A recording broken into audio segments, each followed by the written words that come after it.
Okay, question number 6. This time we're going to be designing an experiment. First, got a couple of questions to answer first about this tomato plant grown in a greenhouse. Production of tomatoes is affected by an insect pest called the tomato leaf miner. Photograph shows a leaf that's been damaged by the tomato leaf miner. The adult female leaf miner lays eggs on the leaves that develop into maggots. These maggots feed on the leaf mesophyll tissue inside the leaf. Explain how feeding on the mesophyll tissue will affect tomato production. Well, firstly, we're going to state what's going to happen to tomato production. You're going to get less tomatoes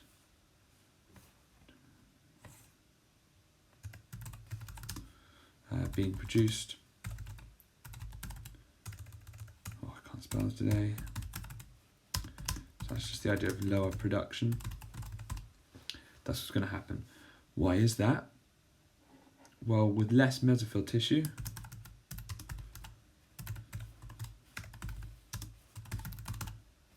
you're going to get less photosynthesis occurring. If you've got less photosynthesis, you're going to have lower production of glucose, therefore less biomass to convert to fruits, which is what a tomato is, the fruit of that tomato plant. Pretty straightforward. B, pesticides are no longer successful. Pesticides are no longer successful at controlling the pest because it's developed resistant forms of leaf miner. Use your knowledge of natural selection to explain why the population of resistant forms in the leaf miner has increased. Really common question at some point or another, explaining what happens in natural selection. And really the answer for this can be sort of summarised in just a few words. First things first. First point we're going to state when we see a question about natural selection, we're going to state that in order for natural selection to occur, there has to be variation within the population. There has to be variation. Okay? That variation can come about as a result of random mutations or sexual reproduction.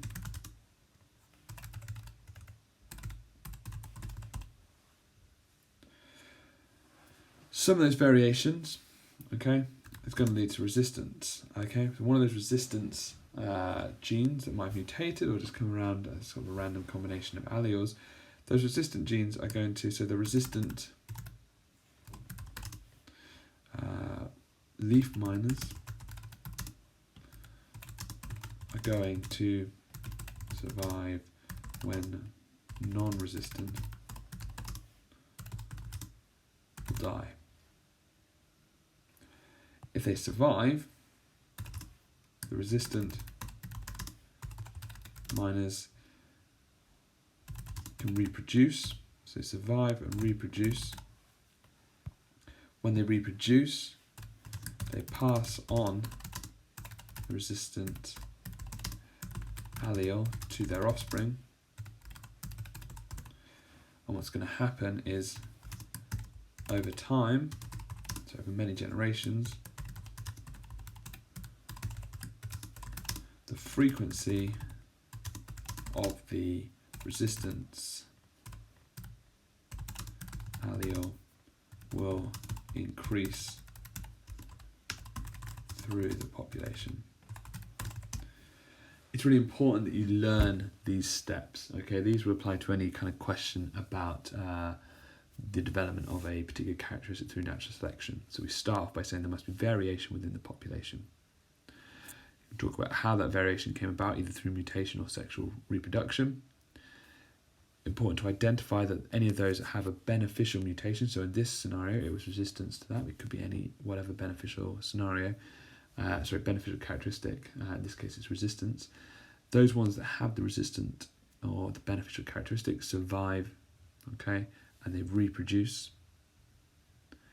When they reproduce, they are more likely to pass on this resistance allele to their offspring. their offspring will reproduce, survive, reproduce, pass on to their offspring, and so on and so forth, until over many generations, the number of individuals, the frequency of the resistant allele will increase throughout the population until they're all resistant and the pesticides are no longer effective. Next question, a little bit trickier for one market. Suggest questions. So this question here, suggest. They do tend to be trickier. Suggest questions. We need to come up with a reasonable suggestion. If it's eating the mesophyll inside the leaf, which is what the question told us, we sort of scroll back earlier on, it said that they survive on the mesophyll tissue inside the leaf. Well, probably the main reason why spraying on pesticides is not going to be particularly successful is the maggots or larvae live within the leaf, where the spray is unlikely to reach. Okay. Next part of that, the release of an insect species called Trichogramma has been successful in controlling the leaf miner. Trichogramma feeds on the leaf miner. This is we name this type of pest control. So this is an example of biological pest control. Biological pest control is just when you introduce a predator of whatever your pest is. So lots of examples of this being done. That can extend to releasing a pathogen of whatever your host, of whatever your pest species is, in the hope that that pathogen will spread through the population, lower their numbers, and then once it starts to kill them off, obviously it disappears. It's no longer any other hosts. So anything where you're going to introduce sort of a living thing to kill off whatever your pest is. Suggest why the release of sterile male tomato leaf miners has been successful in controlling the leaf miner. So this is a type of biological control that isn't releasing a predator. Instead, it's releasing sterile leaf tomato miners. From some of your answers, I got the impression that some of you didn't know what it meant by a sterile leaf miner. A sterile leaf miner, male one, is basically ones that are unable to produce any viable sperm. They basically can't reproduce. So sterile leaf miners do not produce viable sperm / are infertile. So stating that is worth a mark. If they're infertile, they can't reproduce. But what they will still do is they will still try to have sex with the female leaf miners, whatever method they do that.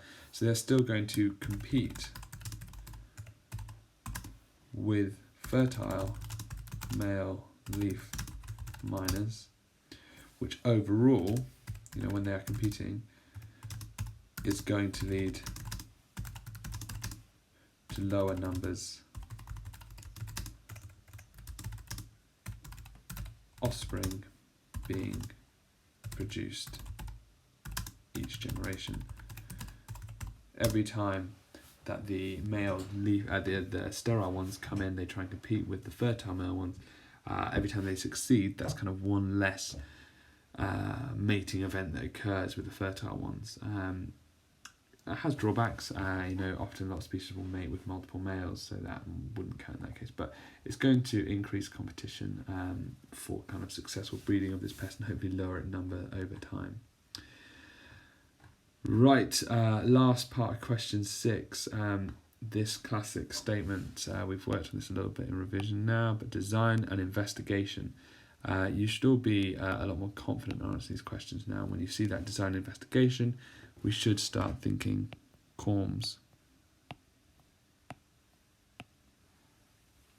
Okay, so in our investigation, we are seeing, we want to design an investigation to find out if the pheromone trap would help control the leaf miner. So pheromone traps can control the leaf miners. Pheromones are smells that attract leaf miner males. So let's write our experimental procedure to detect if the pheromone works. Well, firstly, we want to know if the pheromone works. So first things first is we are going to place or set up traps in a number of fields and not in a number of fields. Or we could set up a greenhouse that contains the pheromone traps and greenhouses which don't contain the pheromone traps. Okay, but the thing we're changing is the presence of the pheromone traps or not. That's what we're changing. What do we need to sort of make sure is the same with the organism? Well, we need to make sure that we release or the same number of leaf miner, or that the leaf miners are of the same sex, although that's kind of implied in the question there, the same age, or more importantly, sort of same species. We need to make sure that we are only changing either the presence or absence of the traps that are in this area. We've kind of alluded to this already, but we're going to repeat, we're going to set traps / not set traps in a number of fields.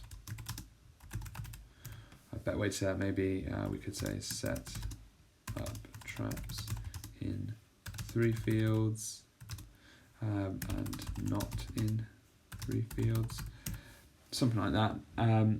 Come to think of it now, actually what might be better, instead of just not setting traps, if I was perhaps to change this, I might say we'd set up in 3 fields traps with the pheromone in it, and in the different 3 fields set up traps that are exactly the same except they contain water. Maybe don't need to go to that length of detail, but we really want to kind of emphasize that point. We're making everything the same. Right, what are we going to measure? Well, remember we've got M1 and M2. M1 is sort of what you're going to count. So pretty simply, for the 1, we're going to count the number of miners trapped. Okay, how many leaf miners do we trap? 2, the second marking point there, is how long after we set the pheromone traps. I think a reasonable thing is count the number of miners, of leaf miners, after 24 hours. State in a time period, okay? Not of a minute, okay? Not 3 years, but a sensible amount of time. So we count the number of leaf miners that have been trapped after 24 hours. That would be 2 marks there. S, what we're keeping the same here, what we're standardizing. Well, pretty much everything else, the fields should be in a similar location, so same sort of part of the country perhaps. It should be same time of year / sort of same temperature. They might move around more when it's warmer or colder. We should be keeping it. I sort of said this already, the idea of if we just did water in one trap, but we should be using the same style or type of trap. There may be some that are more effective at actually kind of attracting and trapping the leaf miners or any pest regardless of what's inside them. So if we want to prove that it's the pheromone, the trap should be completely the same style. And as I said, I would perhaps set up instead of not a trap, I would say set up 3 fields with a trap containing pheromones and 3 fields with a trap containing distilled water would be a better answer there. But that's how we approach the Corms questions. I would absolutely write your answers sort of in a similar way to that, perhaps in slightly more sort of full sentences than me there.